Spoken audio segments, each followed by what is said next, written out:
مساء الفل عليكم. في حد بعت قال لي انا ما بحبش ابقى مجبر على حاجه ابدا، ولا حتى لو الكهرباء قطعت ما بحبش ابقى مجبر ان انا ابقى قاعد في الضلمه.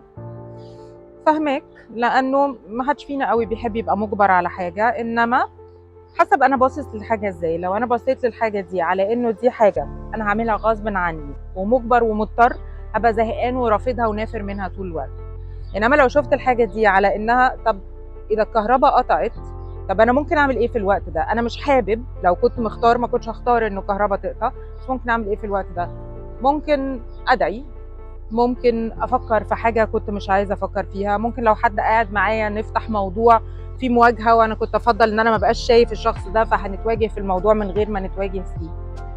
اتعلم ان انت لما تحط في موقف انت مش مختاره، ان انت تلاقي حاجه فيه انت تختارها، ان انت تقول انا هعمل الحاجه دي. يعني مثلا لو انا اضطريت اروح مشوار مش عايزه اروحه، واضطريت اروح زياره مش عايزه اروحها، طيب المشوار نفسه هستغله زي ان انا في العربيه مثلا هسمع حاجه ما كان بقالي كتير مش لاحق اسمعها، هخلص مكالمه تليفون شغل ما كنتش عايزه اعملها، هخلص حوار مع امي او مع اختي او مع ايا كان مين راكب معايا ما كنتش عايزه اتكلم فيه، هسمع بودكاست ما كنتش بعرف ما بلحقش اسمعه. فلما احط لنفسي الاختيار ده، يبقى الحاجه اللي انا مجبر عليها اعرف اطلع منها بحاجه انا حابب اعملها.